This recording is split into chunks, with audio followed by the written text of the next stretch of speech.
Welcome everyone to a new type of video that I've never done before. Today we'll be analyzing the first episode of Survivor Season 41. This took hours to plan out, take notes on the episode, and get everything ready in the 2-hour episode. And with the notes, we have spent a very, very long time planning this. So please show support so we know if we should continue doing this series or not with the future episodes of this season. In this episode, I am joined by DerpyChoco52. His channel link will be in the description, and he will be featuring in every single one of these analysis videos. No, No. No, I was the one who suggested it. Yeah, he came up with the idea, and since my channel is more based around reality TV than his is, we thought it would be better for my channel. Yep. All right. Now? So, let's start off with the intro that Jeff Probst gave. He basically told us that it would be an increased pace, 26-day game, and the flint and food twist, where if you lose, you give up your flint, and you don't start with, like, any food at all. What's your thoughts on that? That's brutal. Absolutely brutal. Because, like, I know it's, like, not even a month, but that's, like, stupidly insane. Like, they're going to starve themselves to death before they finish this season. People are going to pass out from exhaustion or something. But I like it. It adds... Because the game was shortened, like, they needed to make some way to add the exhaustion aspect, and I think that was a good addition for them. Yeah, I think it was planned out really well, actually. The only thing I'm worried about is if one of the tribes goes on a huge losing streak, they're not going to be eating for, like, more than a week. Unless they can find, like, fruit on their island or something. Like coconuts or and coconuts, stuff. yeah. It's going Papaya. to be... It's going to be extremely difficult for a tribe if they continuously lose time and time again. And we may see a medical evacuation, but I wouldn't count on it, honestly. No, I don't think so. Yeah. I hope not, at least. Yeah, I I hope want to not see either. this game play out to the fullest. I like a majority of this cast. I'm indifferent on a lot of them, honestly. And then, also in the intro, Jeff Probst said there was a new advantage being added to the game. Do you want to describe it, or would you like me to? I'll explain it, I guess. It's basically, it's called the Beware advantage, and it's like no risk, no reward type thing. If you take it and open it, you must do what's inside, and you must do what it said, I assume, to get an advantage. And if you're not wanting to take the risk, then you will have to leave it there and wait for someone else. Yeah, so we don't really know exactly what this advantage is yet. We would have been able to figure it out sooner had Tiffany actually... Had she not looked at it and not seen it. She looked straight at the advantage, and she just left it. She didn't even know. That's so bad. Oh my gosh. I think that, like, accurately describes a losing finalist. Or an early boot. Yeah. I don't think Tiffany is going to do too well this season after that scene alone. Oh, that was so sad. It was. It really was. Alright, so after Jeff Probst does his whole starting scene, we have the boats coming in, and we have a bunch of starting scene confessionals. The notable ones, the ones that actually had, like, stuff about the game on it and how they would want, how, like, their background and everything. Danny said he binge watched Survivor during quarantine. I don't know how he got through all 40 seasons during quarantine. That Like, it's mad really, respect to him for it's that. insane, yeah. And then he's also an ex-NFL player, which later on in the episode he lies about and said he stopped in college, and now he also said that he runs a youth football program later in the episode. So he is seemingly going to lie about that throughout the season in hopes that no one figures out that he is ex-NFL. And it looked like Xander and JD like ate that up. I don't think Yeah, they had any suspicion towards him. yeah, we'll get to that later too.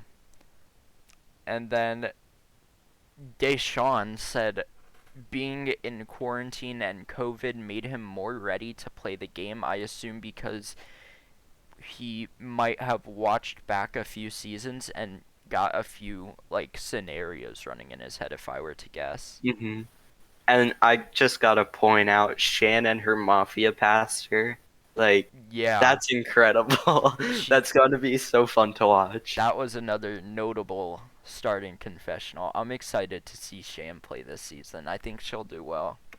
And also, JD, Xander, and I don't know who the other one is. I think it's Erica. JD, Erica, and Xander are the only three players in Survivor history to be born after the series started premiering. So like they were all born after 2000. Yeah, I don't know if it was Erica, but I don't know either. I think it was Sarah, not Erica. My yeah, bad. I believe it was Sarah. All three of them are extremely young. They're only like probably 4 years or 5 years older than we are, which is insane to think about. Only 4 or 5 more years until we get on there.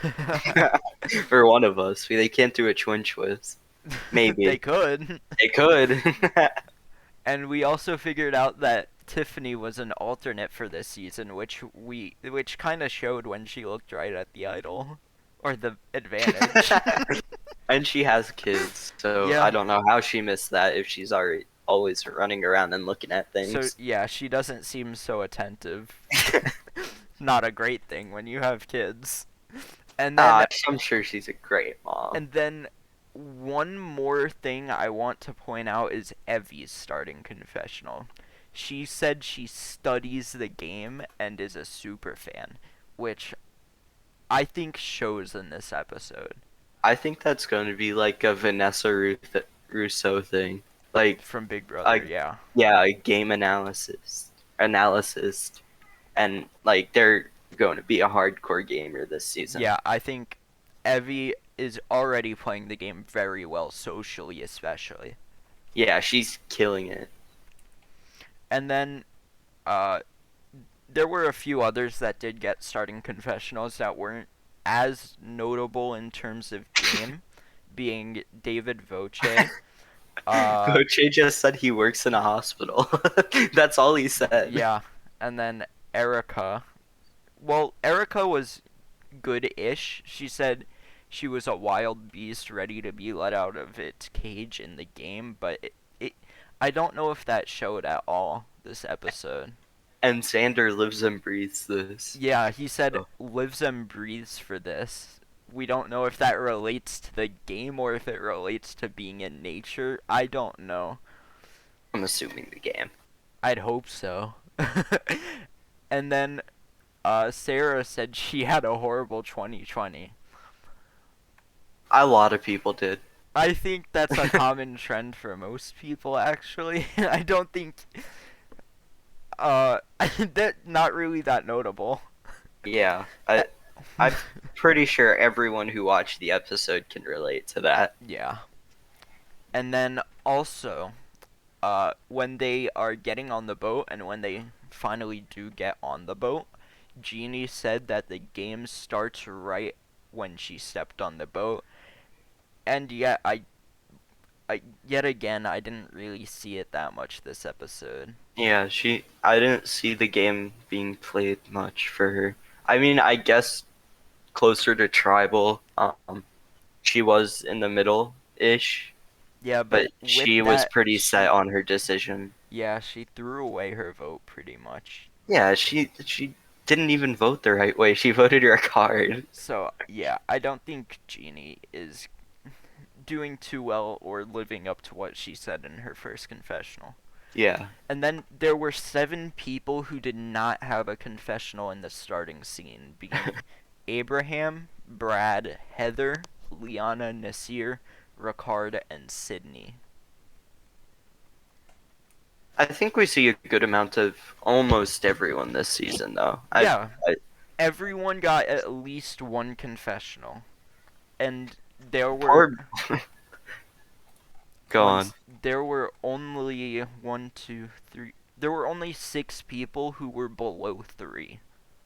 And 2 of them only had one, being Brad and Heather. Exactly. So Poor Brad. we're seeing a good amount of pretty much everyone this season already. I want to see more of Brad and Heather, though. Like, that I haven't seen much game at all from them. I mean, we did see Brad in a few scenes early on where he, or not early on, but closer to Tribal, where he was very set on like playing an old school type game where the people who made a mistake had to go, being Sarah and Shan on the puzzle, which we'll also get to later. And just to touch on Shan's game a little bit, I think it was mentioned that no one would want to do Shan, and that shows incredible Yeah, social play. Shan is playing incredibly Shan, so far. like exactly like Shan said in one of her confessionals, she's on the bottom from the challenge, on the top socially, and that puts her right in the middle. Exactly. Alright, so moving on to the questions on the boat. I mean, there wasn't really much game talk or like much about the game, more about background, so I don't think it's too important to comment on it. We did get Abraham, Erica, Nasir, and Heather getting a bit of screen time with their questions, but Abraham basically just said he was Ecstatic and he's feeling it. yeah, exactly. And Erica pretty much said the exact same thing as Abraham, Yeah. and also said she was supposed to come last year for the game, but COVID stopped her, meaning, like, I believe that means they were going into production for the season, but it Yeah, had to be canceled. she was casted, but it had to be canceled because of COVID. So I think that's probably why she's casted again That for this yeah, season. I'd assume so. And then Nasir basically said he learned English watching the show. And Heather said she's been watching since the first day. And she misses it because it's tradition. Yeah, it's tradition in her long line of family. Alright, and then we get the tribe reveal. So, on the Luvu tribe, we have Danny, Deshawn, Erica, Heather, Nasir, and Sydney. On the Yasa tribe, we have Abraham, Voce, Evie, Lyanna, Tiffany, and Zander. And on the Uwa tribe, we have Brad, Jeannie, JD, Ricard, Sarah, and Shan. I love the Uwa tribe name. Uwa. It's a great name. I had no idea how to pronounce it before I heard it though. UA is not giving me UA. It's anything. like it could be you, it could be Ua, it could be Ua. You just it's weird. And then Yasa Yasa I thought would be like Yase or Yase, and I was wrong. Yeah. I think Luvu is the easiest one. Yeah, Luvu's definitely the easiest one. Okay, and then after the tribes are revealed, we go straight into the first reward challenge. Basically, how it worked is they had to find 6 paddles on the boat, and they had to get all of the paddles and the people on their raft, unclip the raft on the front and the back, and then paddle around the buoy, grab the flint, grab flint to earn it, as well as a pot and machete. The other tribes must win challenges to earn those things. This was and the back. and the back. This was such This was such a It was great a mess. challenge in terms of comedy. It was messy though. It was so messy, but I loved it.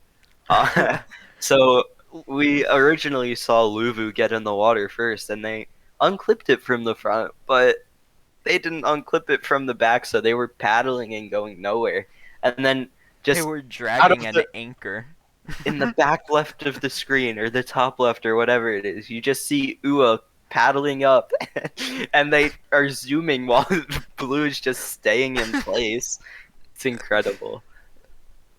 And then Yeah, after the challenge, we see Lyanna find the last paddle, but they didn't get all of the paddles be, before the challenge ended. It was yeah. very fast challenge, so It uh, was very quick. yeah. Ultimately, the Ua tribe earns the flint, pot, and machete, and it would all be waiting for them back at camp besides the flint which they brought with them. Alright, so first scene done. What's your thoughts so far? How did you view the season at this point?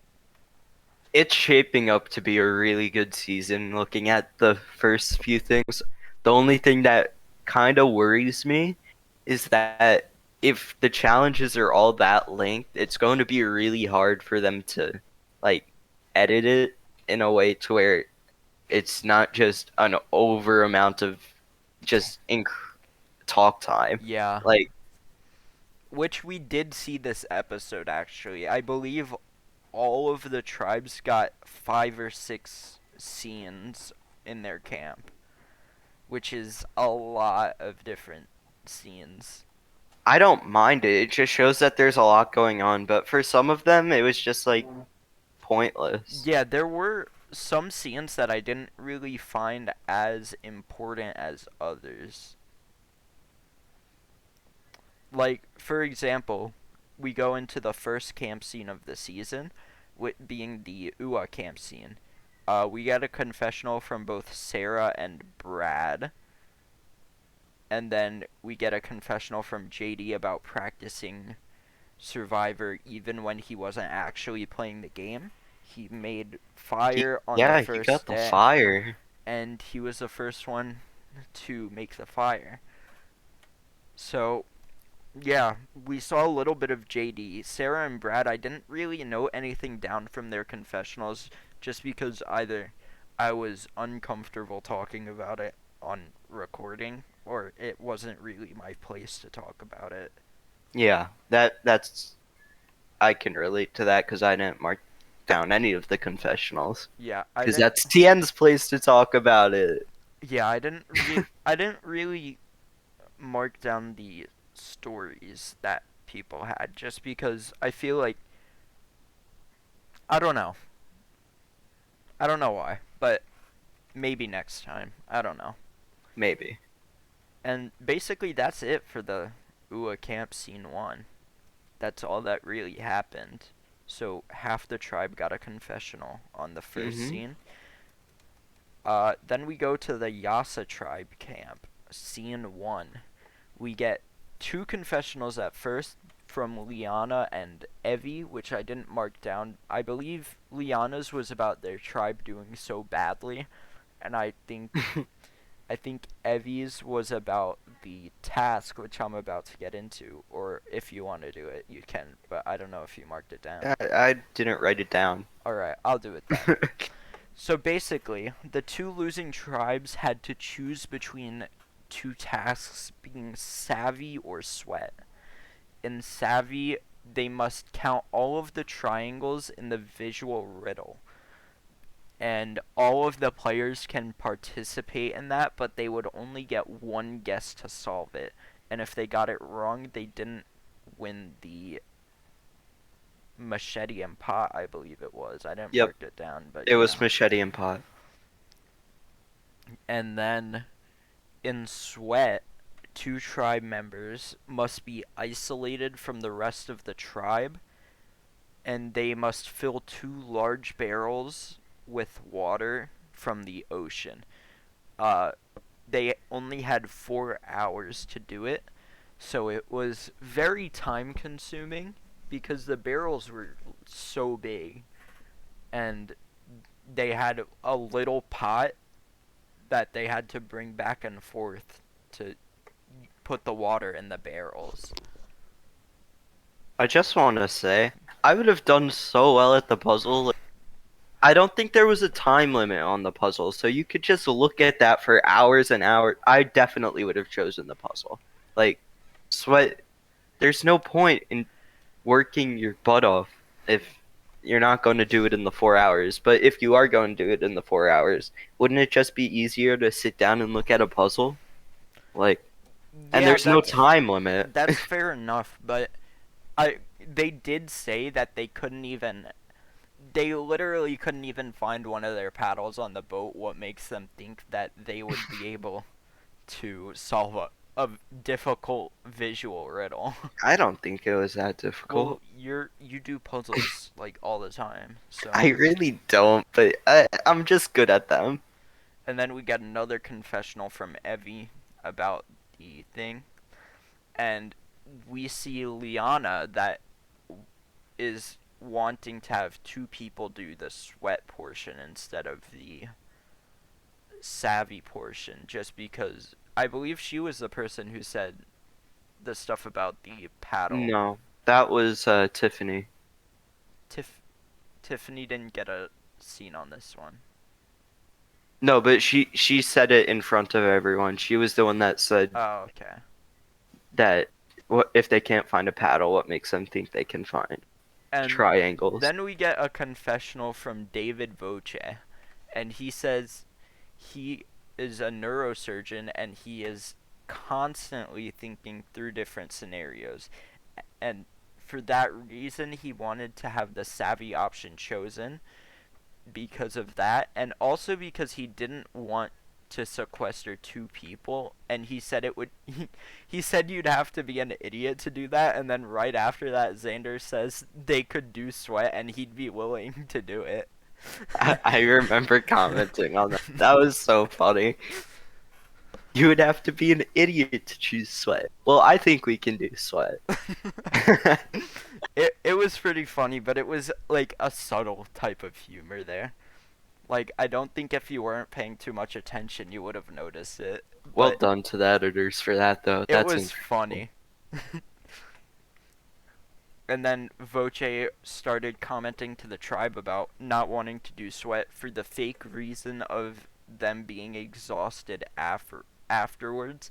And then he paused for like a few seconds, and then he said, which of course I'd be down for the tribe, of course. Yeah, he didn't seem too enthusiastic about it, but people were like, just do it anyway. And so Yeah. he did it. Because he didn't want to put a target on his back for saying, no, I don't want to help the tribe. Yeah, and then he had another confessional, and he called himself a little weenie.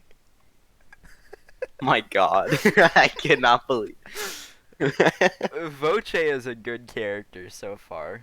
Up until this point, he's a very good character at this point. Yeah, I agree. I like him at the moment. I don't know if he's going to do something later on that will make me be like, yeah, you're not that great, but maybe. I like him for now. Yeah. So ultimately, Zander and Voce were chosen to do sweat, which was really funny for me. And then we move on to the Luvu camp scene one, which they have the same decision to make, savvy or sweat. And pretty much immediately, Danny and Deshawn volunteer to do the sweat task, which was honestly not too surprising. I kind of expected it. And then we get a confessional from Sydney about it not even being a conversation, and she also said in that confessional that their brains weren't working because they couldn't unclip a hook, so they couldn't do the puzzle anyway. And then Nasir, this is foreshadowing for later, he said no secrets until they come back. No secrets until you two come back. Great Okay, foreshadowing. I know I said no secrets, but yes. But yes. I love that. That was Very funny for me as well. This was a funny episode, honestly. I liked it a lot. JD is probably my favorite, but Yeah. And then Danny had a confessional about having no pot and machete, and it's the worst part of Survivor. He said it was the horrible part where they have to put the work in, and it's a new era. it's so hard to put work in. I agree. Work is horrible. Just be lazy. Work for this was horrible. It took so It long. took so long. We probably spent a total of like 4 or 5 hours planning this. It was insane. I don't know why we did that, but it was fun. It was. I enjoyed watching back the episode and analyzing, Analyzing, analyzing. I cannot believe you just said that. analyzing the Analyzing. episode. We analyzed it. We analyzed the episode. My God. Analyze. All right, and then we get uh another very funny thing happening where they were right after Danny said it was the horrible part of Survivor, the bamboo they were using to carry the pots with water snapped and they dropped all the water. And Deshaun gave the pole, like he gave the bamboo a death stare. It was so good. That Like was so funny. if someone looked at me like he looked at that pole, I might have quivered up into a ball and like I would be dead if someone looked at me like that. I love Deshaun. He's amazing. Alright. And then we move on to a really short Ua camp scene. I actually don't have anything marked down for this one, so Yeah, there wasn't actually much. There was only two things that I marked down. A genie confessional, which I didn't put anything down for. It was probably about the personal stuff, if I remember it was. correctly. And then Ricard's confessional about the personal stuff and that he needs the money and it will have a big impact on his life. I believe he was the only person this episode who said he needed the money. That's interesting. Honestly, I didn't even think about that. I didn't until I just said it. I might have to change my winner picks. Yeah, Nah. that actually makes me think a little bit because he's playing for more than just the love of the game. He's playing for the love of the game and because he needs the money. I don't know if this is just me, but your mic cut out for me. I'm sure it's good on stream. Yeah, it's probably good on the episode. I can't hear you. 1 second. Oh, hello? Oh, there we go. Nice. Okay. Basically, I said that he was the only one. He's playing for more than just love of the game. He's playing because he absolutely needs the money and because he loves the game.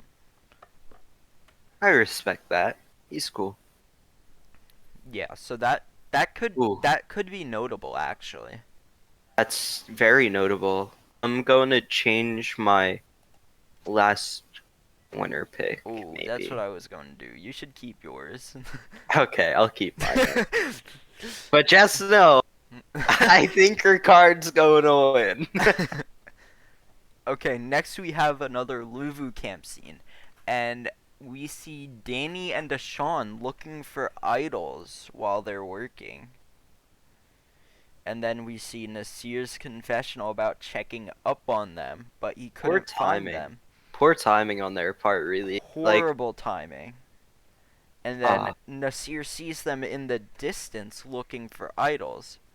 So what he does, he goes back to camp, and he says, "I know I said no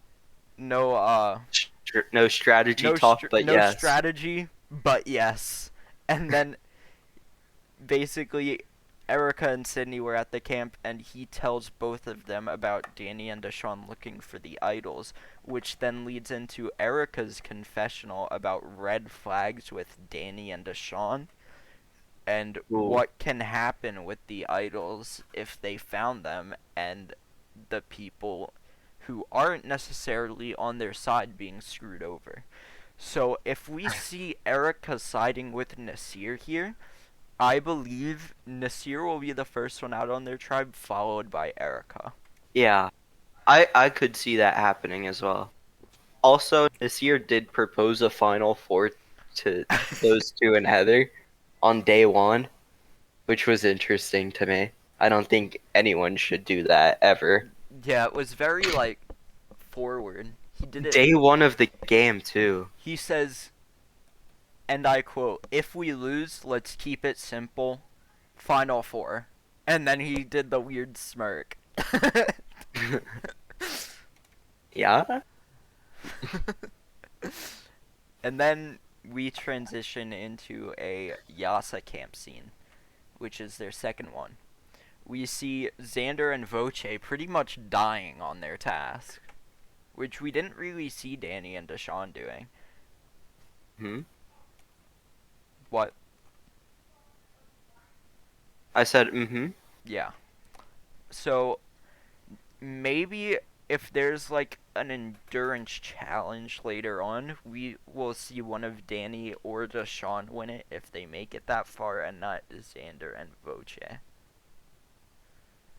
Because I agree with that because they also booted Abraham, and I think Abraham would have done well in that stuff. exactly, I think as long as it wasn't like, I don't know, I think Abraham would have done well on some of them. I liked Abraham. I was more indifferent on him. Especially liked his reaction to getting blindsided. His That was face was that was hilarious. pretty funny. That But was pretty funny. we'll get to that later. Okay, and then while Xander and Voce are working, Evie, with her, with their amazing social game, tells Lyanna about Xander and Voce being a potential power duo later on, since they're probably bonding a lot through that task experience.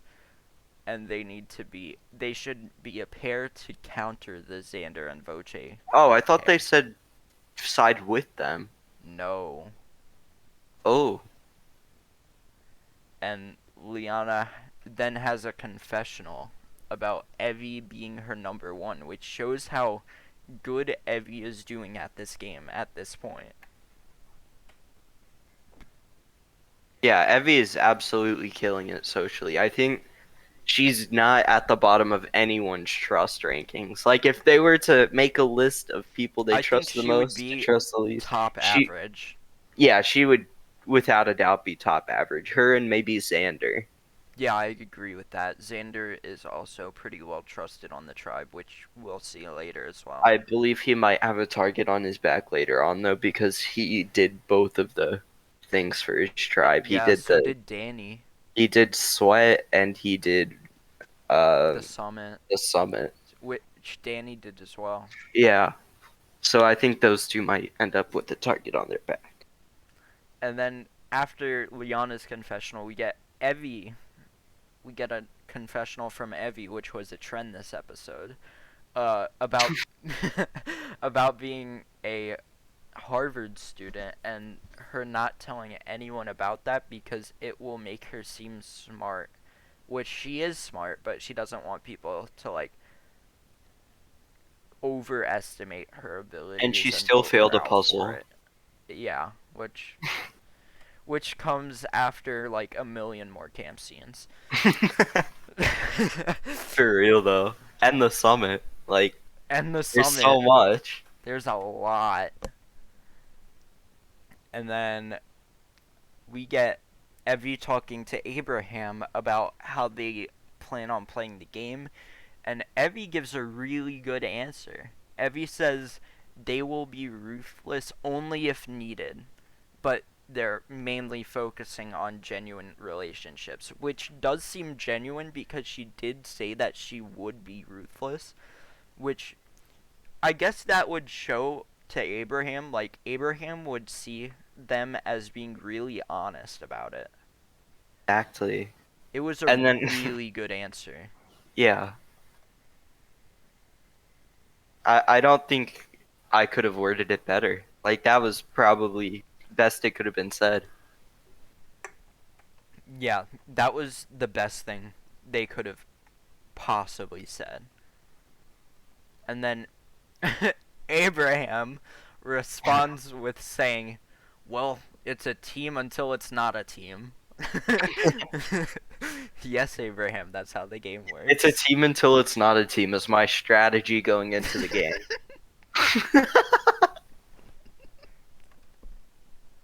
Okay, so how does that play out? Like,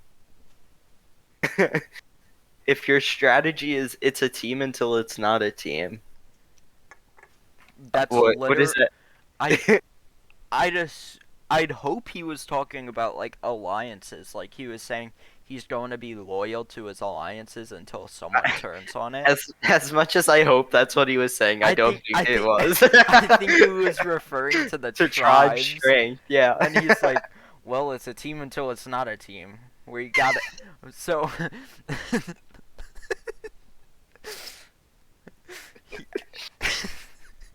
I just I just don't know what to say on that. Well, I'll do a deep, in-depth analysis. Just this is as deep as it gets. He's all about tribe strength. Which does show this episode, as right after that scene he gets a confessional about his tribe looking weak after the first challenge, and he wants to have a person to fall back on in case they lose the immunity challenge, which leads to him telling Evie and Lyanna about Tiffany's weak performance in the first challenge. So we see the first bit of like targeting where Abraham is going after Tiffany. Yeah, and he didn't even play it horribly. They just got worried about like a Yeah, bunch of guys teaming up. yeah.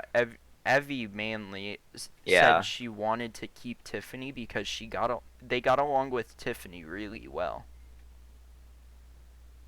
this might get people mad at me, but I just don't like it when like a group of girls gets together and says we have to stick together just because we're girls. Like I don't I don't like that. And I'm glad we didn't really see that, but Evie kind of implied it. And I just don't really like that kind of gameplay. Just play with who you like think would work with you well and who you think can further yourself, not just the same gender. But that's just my opinion. I don't know. Yeah, that's fair.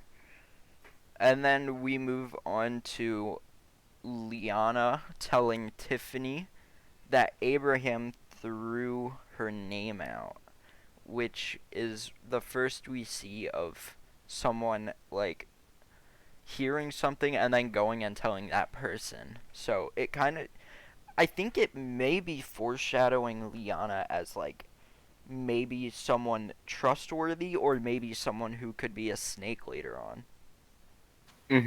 I was I'll get into this more later, but I was debating on if I think Lyanna is going to win this game or not. And I'll get more into that when I say my winner picks, but Yeah, winner picks will be right towards the end of the episode, but not like at the very end because we are going to be doing the game within a game answers at the end of this and then giving our thoughts on the last part. So, which I completely figured out by the way. TN did not help me at all. I got the unscramble. You got the unscramble, but you had to get to the unscramble first, and you sat there staring at the screen while I did everything. I, we'll get more into that later. The phone is ringing, which I will go do Just that. cut this Yeah, or whatever. or I don't know how to do that. So we'll I just can do continue that. this. Basically, ignore the phone in the background. We get a confessional from Tiffany about social skills and resilience that she has, but that's really all we get there. Which I believe her social skills do come out this episode, where she does manage to somehow like get Lyanna and Evie both on her side. Eh, I mean, in a way, That was more Evie's doing than well, Tiffany's doing. well, still, Tiffany did have that relationship with Evie, and No, I think Evie did that because Evie was scared about being a weak link after Tiffany goes. I I believe that Tiffany is doing because she also got Lyanna was the first person to tell Tiffany about Abraham throwing her name out. So she did have a connection with Lyanna as well. And I believe her social skills do come out this episode because it does end up being a 5-1 vote where she only got one vote. Evie was the one who campaigned though. Like Tiffany watched Evie do the work for her. And unless they're cutting stuff out and I'm completely wrong, this vote was controlled by Evie. So I do believe this vote was controlled by Evie. I think she definitely got the edit on her side this episode. But I also believe that Tiffany, like, if she didn't like even attempt a social game with Evie or Lyanna, she might have very well have been the first boot. yeah, but everyone attempts a social game in Survivor. Yeah, Like if you don't attempt a social game, you shouldn't be on the show. exactly. Yeah, but she didn't fail at her social game. Yeah, I'm not saying she did. I'm just saying Evie definitely was Yeah, the leading cause and not yeah, for Tiffany. sure. From what we saw, definitely. hmm And then we move on to the Ua Camp Scene 3. And JD, this is basically a segment all about him. Not really. There's a part at the end which I can't wait to get to. JD tells Sarah that they're the youngest two on the tribe and he wants to go far with her. And then after that, he basically says he wants to play in a confessional. He says he wants to play the game with social bonds rather than a constant strategist. Yet then right after that we get a confessional from Ricard about JD being untrustworthy and going around everywhere to everyone. So JD's plan kind of backfired on him. I feel so bad for him too. I don't know if it's like because JD wasn't even talking game at all.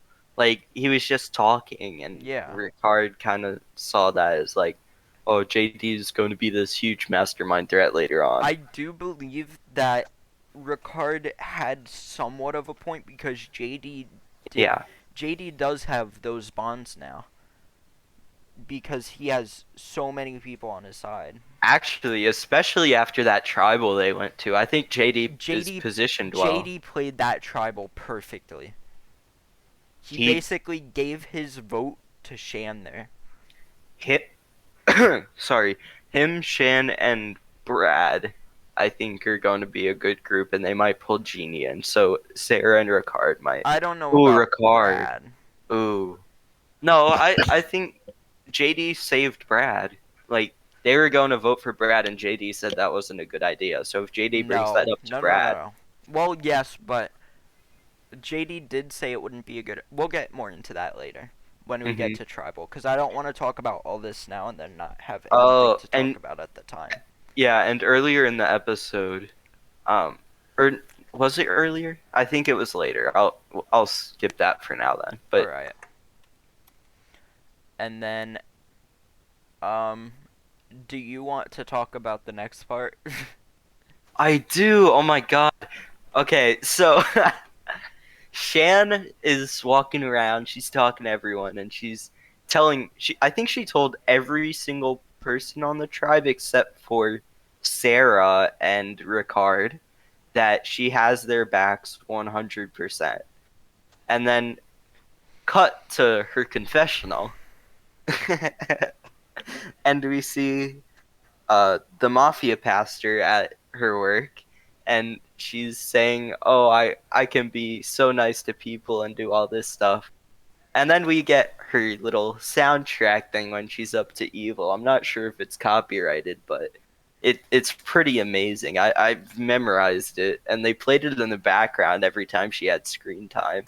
So yeah, you that's pretty you can amazing. hum it if you want. Like, it's not going to be copyrighted.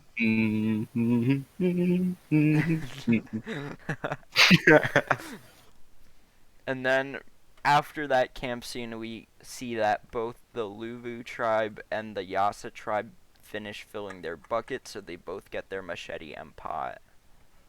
Which, honestly, props to them, because 4 hours going back and forth to the ocean in barrels is a lot of work and a lot of endurance and a lot of willpower.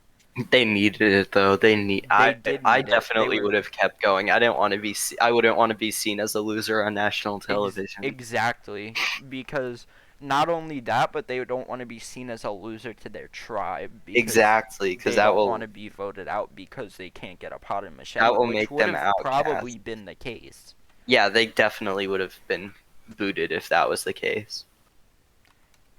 And then we get a Luvu camp scene here. So many Luvu camps. Basically, we get a confessional from Danny. I didn't write anything down for it. I don't know exactly what it said. But then we get Sydney telling Deshawn that Nasir wants them, both him and Danny, gone because he saw them looking for idols. Which then leads into Deshawn getting a confessional about wanting Nasir out. I think that just judging by the scenes after the episode, I think that Nasir will probably get out pretty soon, but they're gonna milk him Yeah, for all he's worth. Nasir is going to be an early boot this season. I'm pretty confident in saying that. Yeah, unfortunately so.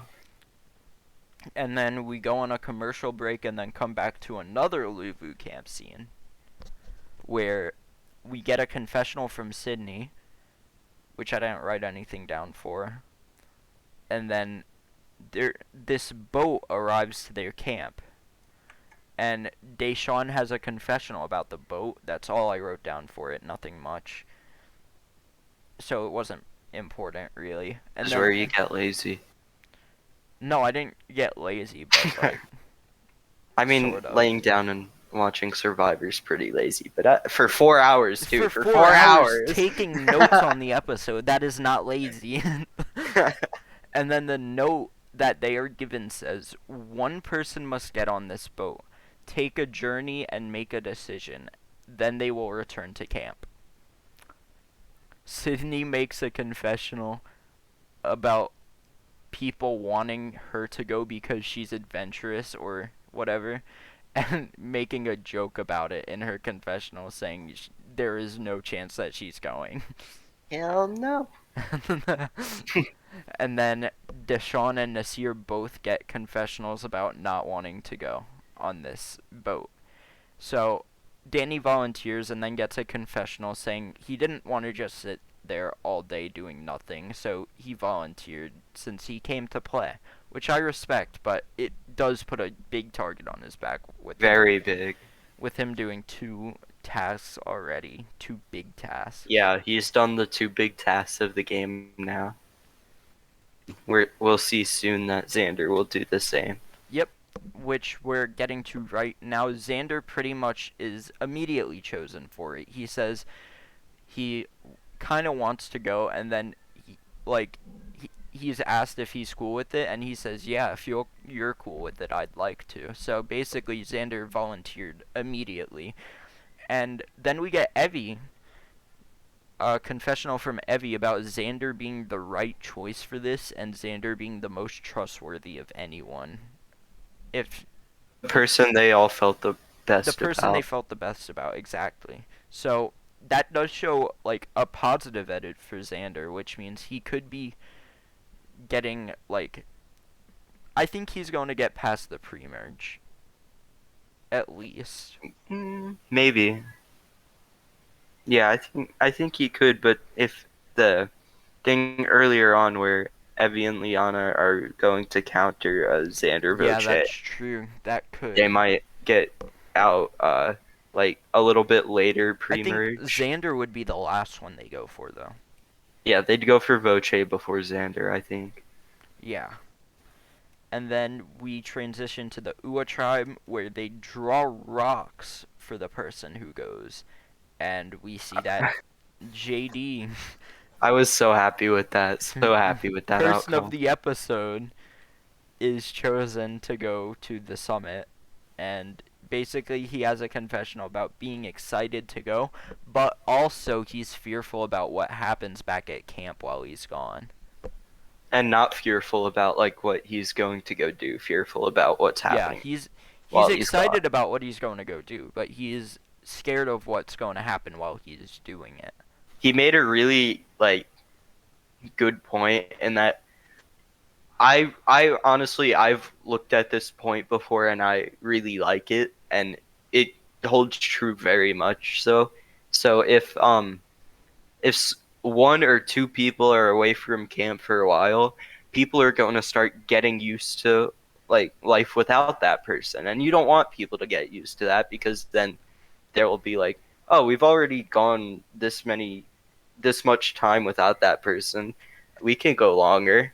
And you never want that to happen. You never want to be the person who people are least connected to or feel the most comfortable with going home. I think the fact that he started the fire first does like make him seem more helpful for the tribe. Like he's someone they kind of need for camp life, Yeah, exactly.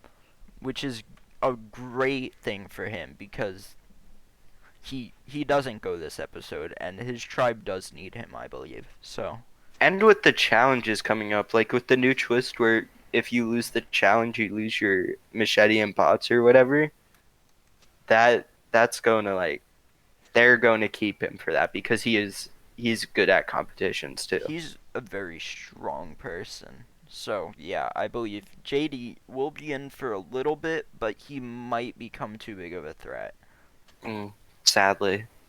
Or Ricard just wants him out. And then we get the summit scene where Zander gets a confessional about the other boats, and then he's speculating if it's a challenge, if it's a summit, and that they don't know at all what's going to happen. They all meet each other, and the sign says, "Follow the path to the summit. Take this time to get to know each other." We get a confessional from JD, which I didn't mark down. My God, that pathway is huge. It Like it I was would have died. I would have died walking it up that was thing. so big. I don't know if I would have been able to get It up was it. like bendy and it went straight up. It was insane. Especially when you're having to walk at the same pace of an ex NFL player. Yeah, an ex NFL player and feeling bad for Xander, an ex NFL player and a two-time A state two-time champion in track. exactly. Xander's have poor Xander. Xan- But he lives and breathes this, so it's okay. And then we get a JD confessional, which is also a trend this episode. Uh, and then Danny, this is where Danny lies about being ex-NFL, and he says he stopped in college, which is a lie because he was in the National Football League. So, yeah. And then JD tells everyone that he's a two-time state champion in track, and Danny and Xander make a joke about him being someone to look out for, which also might be foreshadowing for later. No, There's not so I JD. think there's so much foreshadowing in this episode. Yeah. And then we get another JD confessional. And then they get to the top where basically, do you want to explain this or should I? You can do it. Alright, so basically it's a prisoner's dilemma type game. Basically, they have the choice to protect or risk their vote. If all three of them protect their vote, if you protect your vote, you keep your vote no matter what. If all three of them risk their vote, then all three of them lose their vote for their next tribal. If all if two or one of them chooses to risk their vote and the other protects their vote, then the two or one person who risked their vote will get an extra vote that they can use whenever. And basically, in this, we see Zander get a confessional about the pros of both risking and protecting their votes. And ultimately, Zander risked his vote, JD risked his vote, but Danny protected his vote, meaning at Tribal, Zander and JD would receive an extra vote in private that no one really had to know about unless they decided to tell them. Yep, exactly. I don't know what else to add on to this. I think that Danny definitely did the right thing by protecting his vote, and uh, he won't have to like worry about people checking his bag or anything since he knows that he didn't do anything. While JD, he already like emptied his bag out, and people might look. I think especially for JD, people might look through his bag later on, which would be an insane move and really crazy, but great content nonetheless. And Xander, when they got back to camp, I'll just do all three of these camp scenes in one to make it quicker.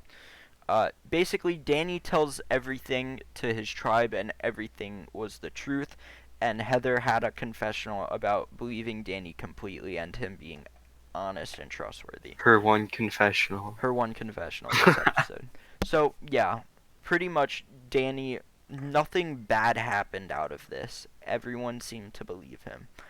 At Yasa Tribe, Zander explains it, tells the truth about everything. He got a confessional about risking his vote. Basically, everyone seemed to believe him as well. He was very honest and upfront, and he told them that he risked his vote, which was a great decision on his part. You want to be honest about that, because if you're not honest and they find out later, you're going to be booted. Yeah, 100%. Which is why I don't think JD should have lied there. Yeah, and then we also get Evie getting a confessional about the advantage being amazing, which isn't that important, but yeah, another Evie confessional. And then at the UA camp, we get JD explaining it comically, but not convincingly, saying he protected his vote, which was a lie. And I think JD played it the worst of anyone. No one He believed really him. did. Ricard even had a confessional about not believing him after JD had a confessional about saying he thought he sold it well. And he said that, like, when he was explaining it, he said his hair looked great, which it likely did. And then he looked over to the other boats, and their hair looked even better. And he was triggered about it. I would be too if I was sitting next to, like, especially me just like sitting there because I take pride in my hair. It's like the only good thing about me. And then I look to my left and right and I see two people's hairs blowing in the wind. And I'm like, why do you guys look so much better than me? Yeah. Yeah, so after that, we move on to the first immunity challenge, which I need to say this. This was solely into the episode. I was so out of it at this point. Taking Yeah, notes for so long. it took forever. Um, Once we got to the immunity challenge, though, the I speed think picked up a bit. the speed picked up because there was only like one camp scene per tribe. Yeah, that's true. Oh my gosh, we're almost done. Oh my gosh. They should have separated it into more after tribal instead of, or more after immunity instead of more before immunity. Yeah, I agree. Well, yeah, sort of, but I think they did a good job at this episode in terms of like putting stuff where it needed to be. I think there was some scenes that they could have just cut out immediate, like altogether. And then put more like after immunity relating to Put more tribal. strategy. Like even put a Luvu camp scene after immunity because they didn't do that. Like Yeah, they a didn't. reaction to them A winning reaction or to them something. winning, or if there was any strategy after, like just something. Yeah, exactly. Basically, right before the immunity challenge, Ricard stands up and says they should change the "come on in, guys" to just "come on in," because the guys wasn't like a term that he felt was equal for everyone, so he just decided to change it to come on in. So yeah, he stood up in a game where standing up could put a target on his back and did that, which is admirable for And no standing up one for what. seemed upset with No, it, but no that one might did. just be editing. Yeah, maybe, but I think he did it. I think it was Yeah, I fine. think he did it well. It wasn't like it wasn't even game wise, but he presented it well. He did. And then right after that, we get another twist explained from a Oh, I Jeff love Probst. Do this. you want to explain it since you love it? Yeah, so basically it is called the shot in the dark die. I don't have anything written down for it, but I know it pretty well. So, uh basically if you feel like you're going home at Tribal, in Jeff Probst's own words, what does your vote matter anyway? Which I disagree with completely. Just saying this right now. Your vote probably matters more when you're in trouble as compared to when it doesn't. Or as compared to when you're not in trouble. So he said that it is a 1 in 6 shot at safety, and he said a 17% chance, which we later find out is a 16.7% chance. And basically, if you feel like you're going home, you can not vote, and you can reach your hand into this little thing, and you get a 1 in 6 shot at being safe. And if you pick I think it's the White Rock, and it's like White Rocks, Black There's Rocks. safety parchment. Oh, if you pick that, then if you pick that, then you're safe and you don't vote. If you don't pick the right thing, then you just don't vote and you're not safe, which is worst case And scenario. you're probably going home. And you're probably going home. So that's unfortunate for them, but I like it. It adds more like suspense factor and more strategy, It adds a honestly, new into not layer of knowing what's happening. duplicity into the game. Like even splitting votes, if one has an idol and one has the shot in the dark die, like Yeah, that would be. splitting votes is going to be hard this season. But then again, shot in the dark die is only 16.7% chance, which is not high odds. So they could take the risk and split votes anyway, but it might not work for them. 16.7 is better than nothing. Exactly. And then we get the description of the immunity challenge, which I believe I got all of, but I Go was for it. tired. Go for it. Basically, at the beginning of the challenge, when Jeff Probst says go, they have to race over and under a series of obstacles. Then once they're done, they must load a sled with puzzle pieces, and then 2 members at a time must move sandbags and transfer them over to a certain area that they have to be stacked on, and if they're not stacked on, they have to go back. Luvu. That was so That dumb. They was should have very caught dumb. that earlier. Yeah. And they still won, so nice. Exactly. And then they must transfer the puzzle pieces on the sled to the top of this thing, this architecture thing. This building. They must transfer the puzzle pieces on top of it, and they must solve the puzzle. One tribe wins, and the other 2 go to tribal. And on top of that, the losing tribes must forfeit their flint to Jeff Probst. Poor losing tribes. Poor No losing food for you. tribes. No food tonight. You get strategy with no food. My brain probably wouldn't work enough if I didn't have like Yeah. food for strategy. Like if I'm not like fed enough to where I can function, then my brain's not going to work. So Basically, on the first part, it's really not much happens besides Nasir falling on his face, going over that first obstacle. That was tough to watch. Oh. We were watching that, and I literally, like, TN can vouch for this. I cringed so hard. Yeah. I hate seeing that stuff. Basically, after the first part, they were all really at the same exact spot. Uh, After the sandbags, Yase was in first, Uo was in second, and Luvu was in third. But while they were almost done transferring the sled over, Jeff Probst told them they had to go all the way back because they didn't put the sandbag in the right spot, which I don't personally agree with at all. I Well, I agree that they had to put it on. I just think he should have caught that earlier. Yeah, it was kind of it wasn't great. It doesn't matter though. It doesn't at all because yeah, Deshawn was the person who messed up one of the bags. Mhm. That does I don't think that matters too much. It didn't really And yeah, cuz he then also did the puzzle. yeah, it And wasn't pointed out in any confessionals or anything during the episode that he was the one to mess it up. So, I don't think they knew it was him.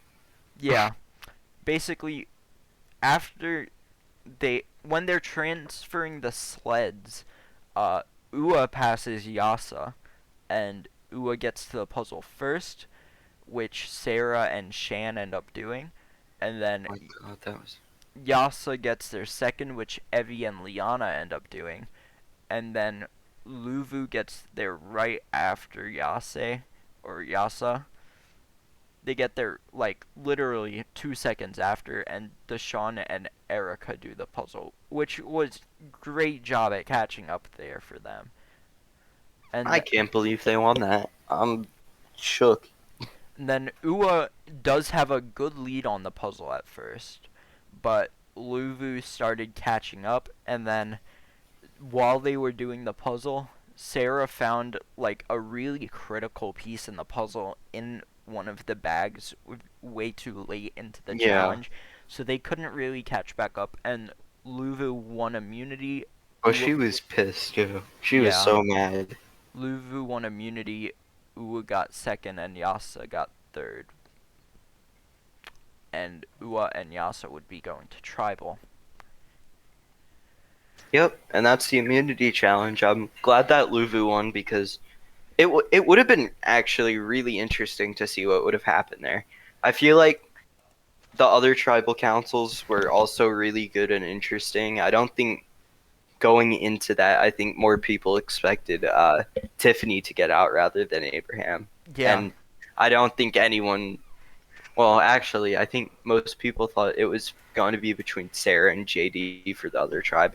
As for Luvu tribe, though, I have no. I think Oh well, we actually, would have seen a Nasir. Nasir, We or definitely would I have think seen we a would have Nasir seen a boot. Nasir, or probably it would have been between Nasir and I'd assume Danny, Really? because I would have Nasir, said Deshawn over Danny. I don't know, because Danny had both. Well, Danny was honest, and they did believe him, so maybe Deshawn. I would have said Deshawn over Danny, just solely because he was also on the puzzle, so he would have lost the puzzle as well. Yeah. So I believe that it Nasir would have probably gone first. Yeah, I don't think anything would have changed that. But that's just speculating, honestly. Yeah, They I could guess have we'll. stayed true to the final four. I guess we're going to find out in the next couple of episodes. Yeah. And then after the challenge, we move into a Yasa camp scene, their fifth one. We get Lyanna's confessional, and basically she says she wants Abraham out in that confessional, which was not surprising since she was the one to tell Tiffany about Abraham wanting her out. Uh, then we see Tiffany and Lyanna talking about it. They want Abraham out.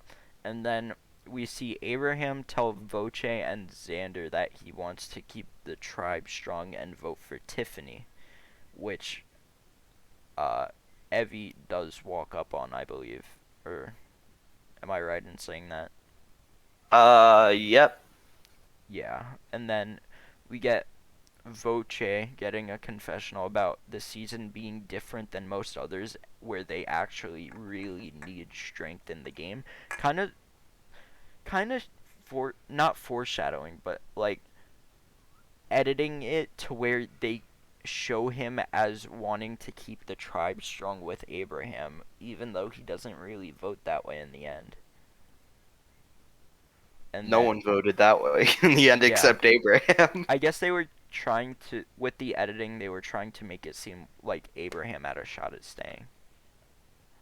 When in reality, he never stood a chance. Yeah.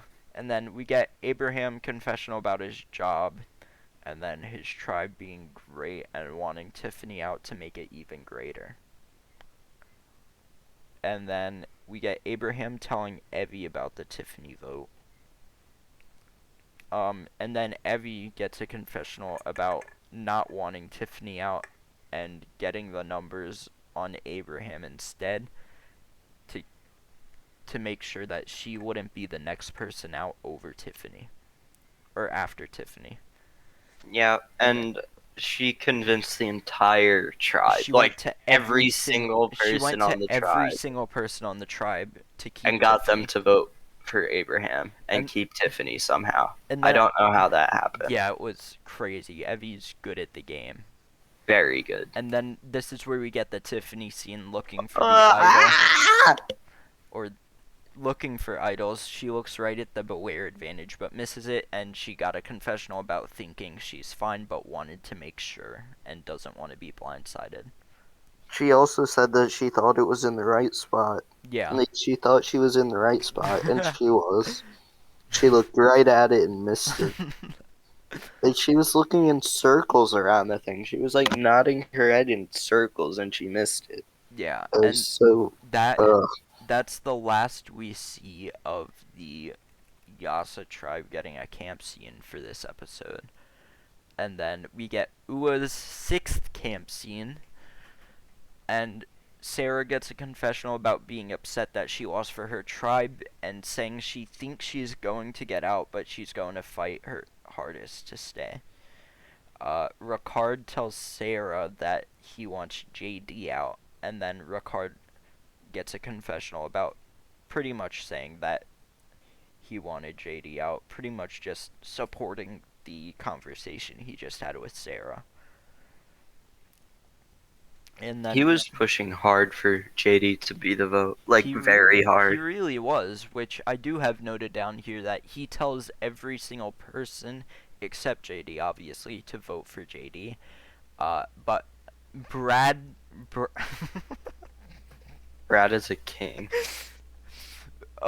Brad said it wouldn't be smart to vote JD, and pretty much while they're in a group of 4, Ricard, Brad, Sarah, and Shan right there, he says, when asked who he would vote out instead of JD, even though 4 people were there and 2 people He weren't, should have just said Genie. he should have said Genie, but he says Sarah or Shan. He What says the heck? probably Sarah or Shan, which was so stupid.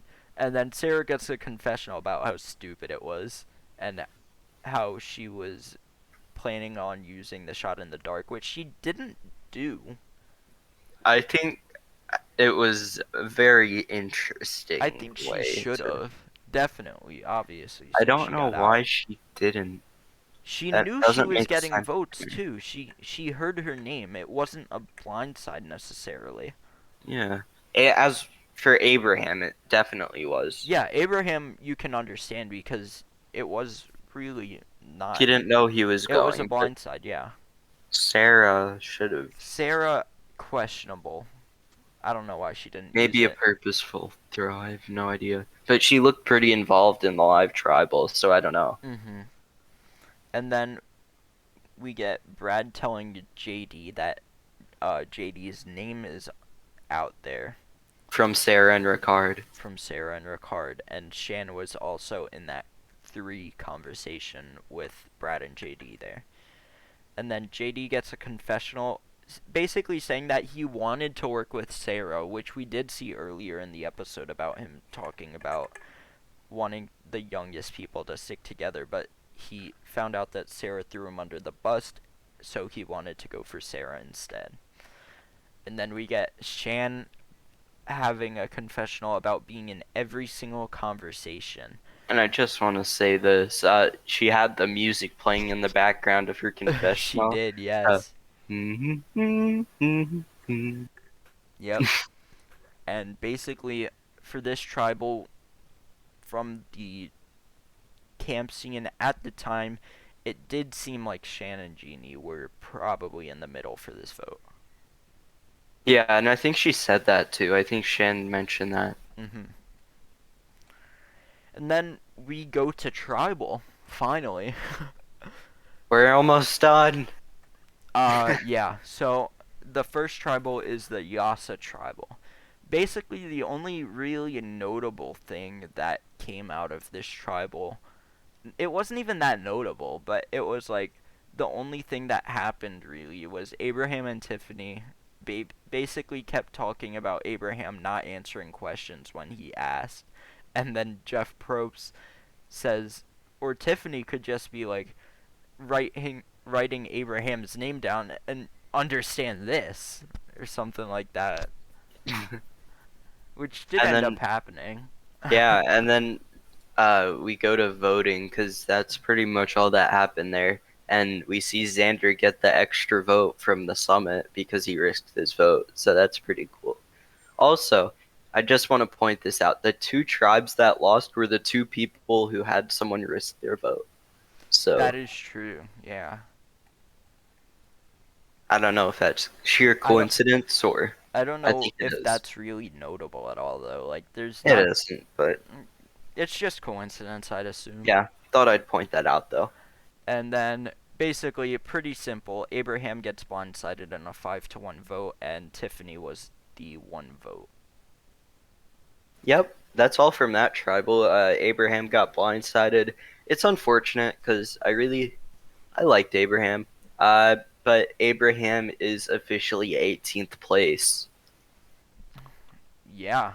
And then we move on to the second tribal, the Ua A tribal. better tribal. Let's This go. tribal was insane, and so from a note-taking perspective, it was so torturous. I think I got it all down.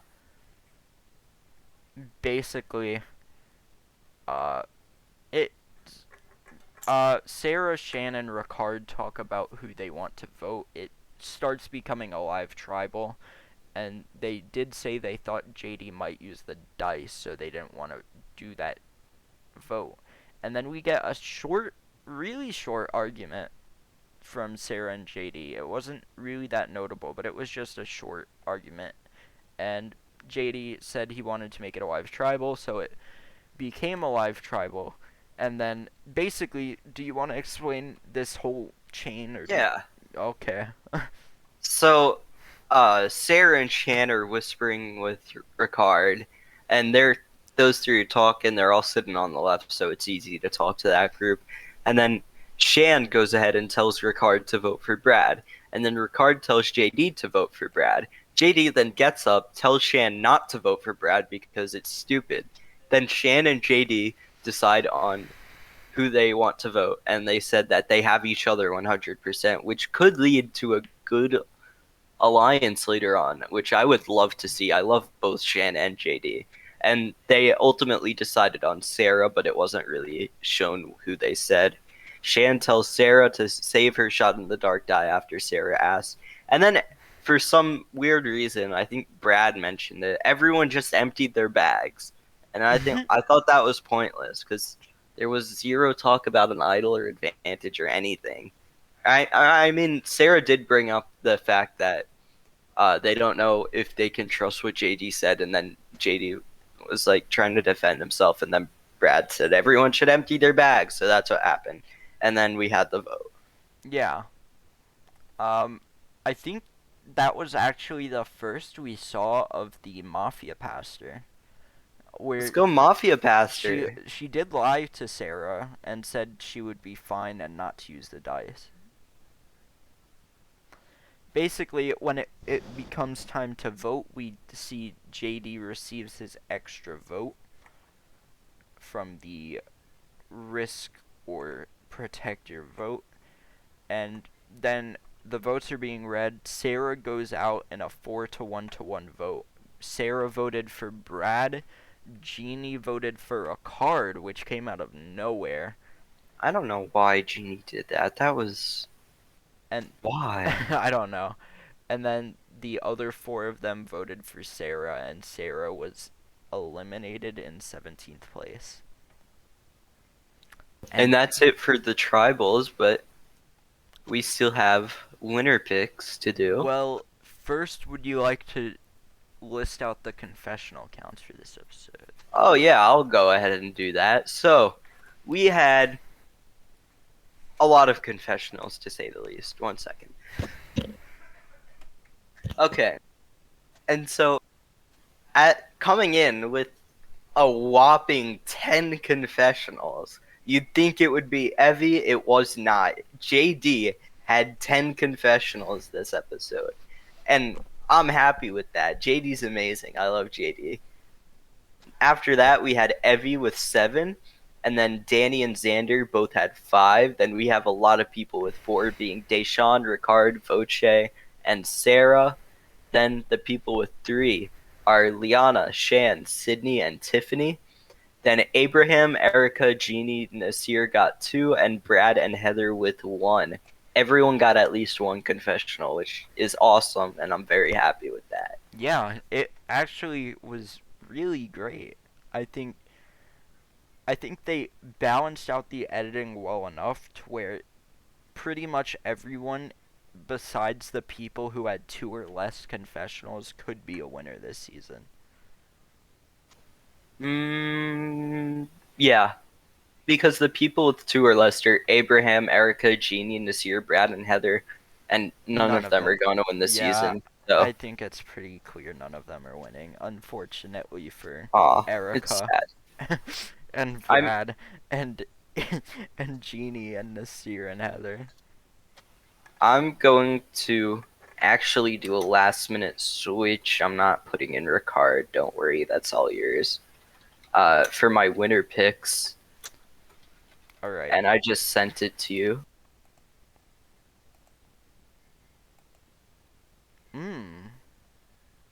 Really? Yeah. Okay. Well, do you want to list out your winner picks first? All right. Yeah, sure. So, my first winner pick, I'm going to go ahead and say Deshawn. Now, this one was hit or miss for me, really.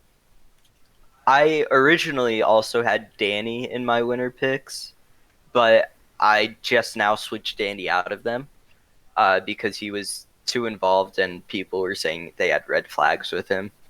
But the reason I put Deshawn in is because I haven't seen him really not be connected. Like, no one has spoken a bad word about Deshawn other than when Nasir said the thing about him looking for idols, and as he's more laying under the radar than Danny is, and I think under the radar gameplay is going to be a winner this season. Deshawn also did solve the puzzle, and no one even commented on his mistake in the challenge because he brought it back. And he just seems overall strong. I think he could win immunity challenges and make it far in the game and potentially even win. My second person is going to be Shan, Mafia Pastor herself. What? Nothing. Shan is killing it right now. She's in the middle of her tribe. I don't think anyone wants her out. I think it was mentioned this episode that even though Shan messed up the challenge, no one is going to want Shan out. So she's on the top socially, and if she can pick it up in these next few challenges, I think she'll easily make it to at least top 5 and have an amazing shot at winning. And this next person is the person who I switched Danny out for, and I'm not sure if it was the right thing, but just looking at things, I think this person is playing underrated. And I'm not saying, like, I'm not the biggest fan of this person. Like, I like them, they're cool, but I just haven't really seen much to make me connect with them confessional wise or anything.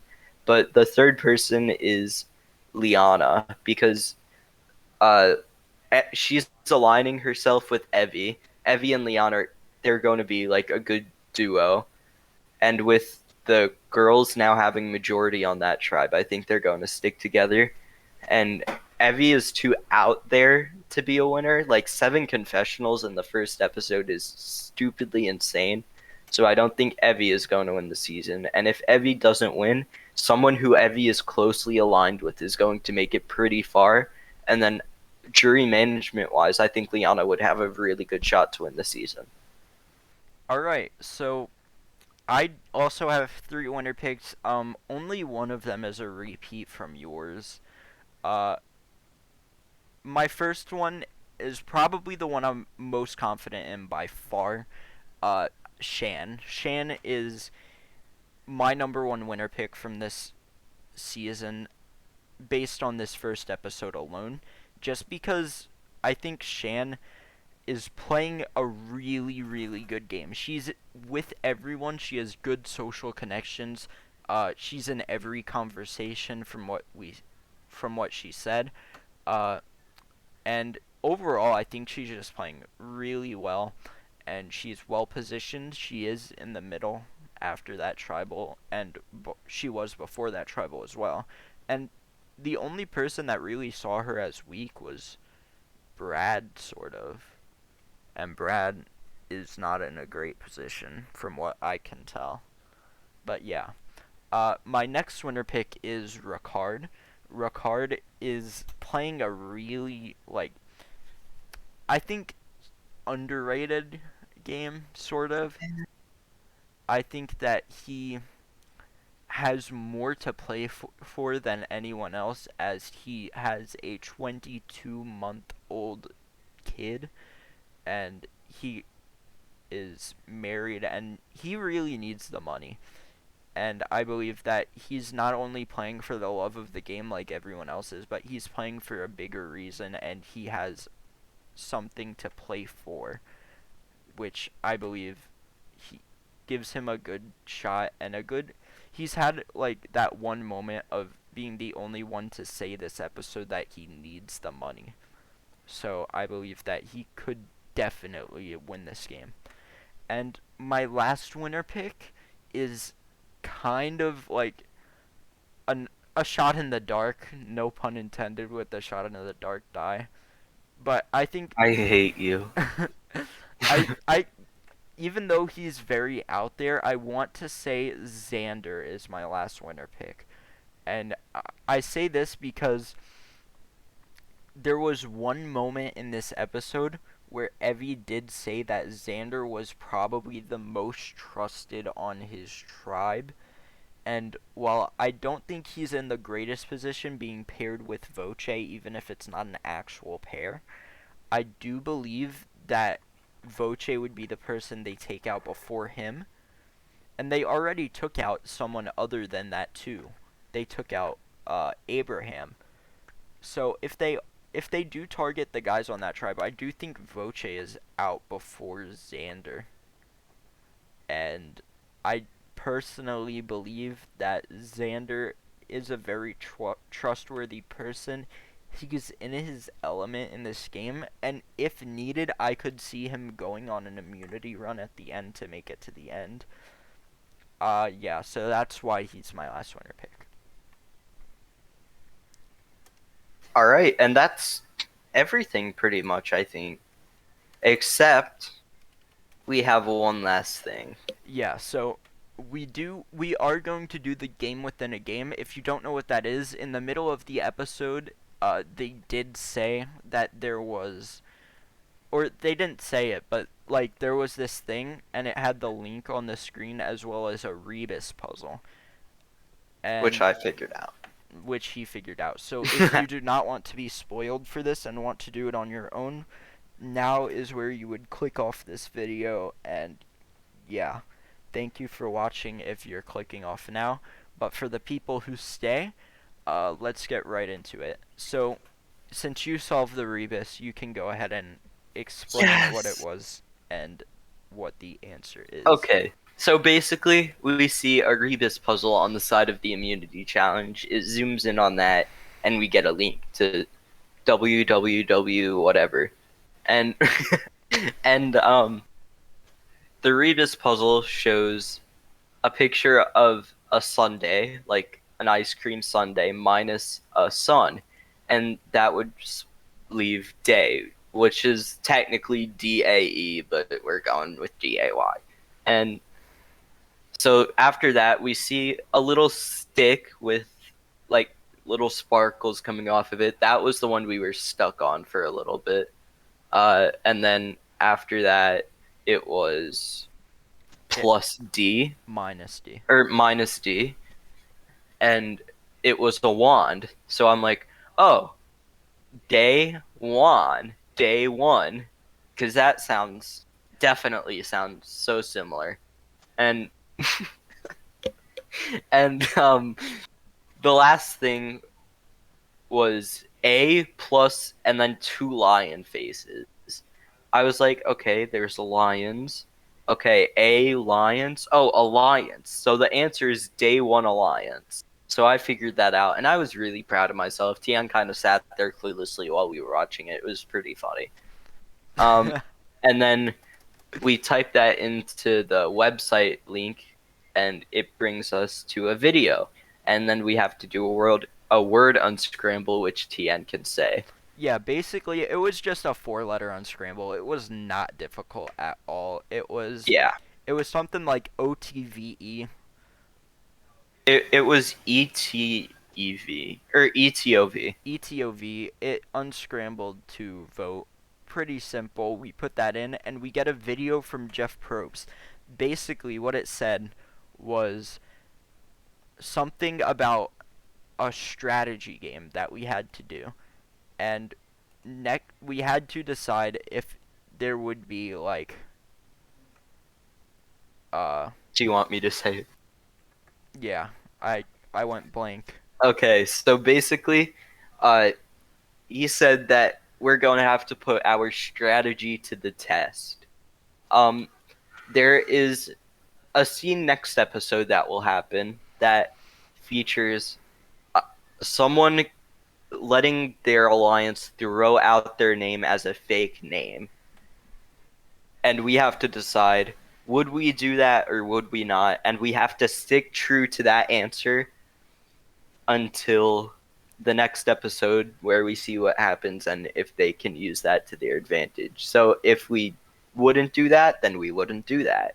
If we would do that, then we have to try and spin it in a way where we would have to make that an advantage for us. And we both have different answers for this. We So do?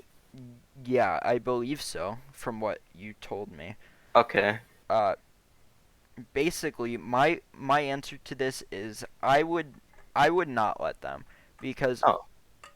because I believe that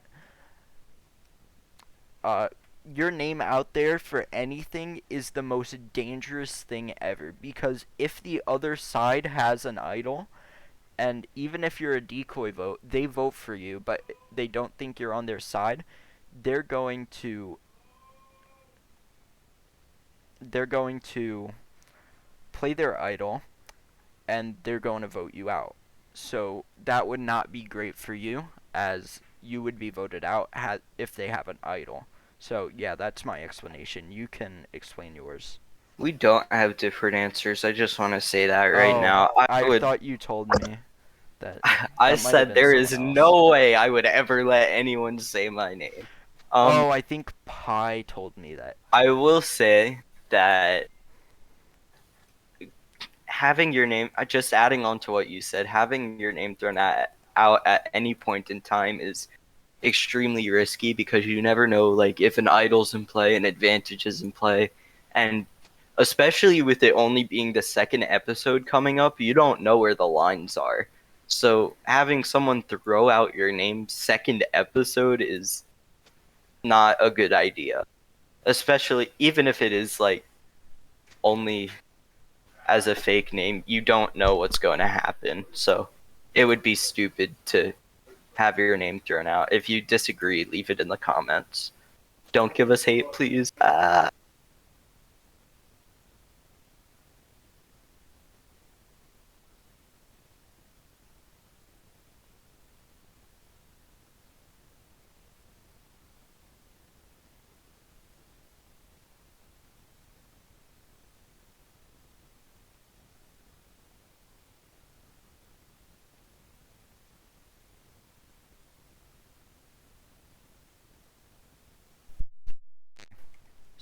so basically that pretty much wraps up this video.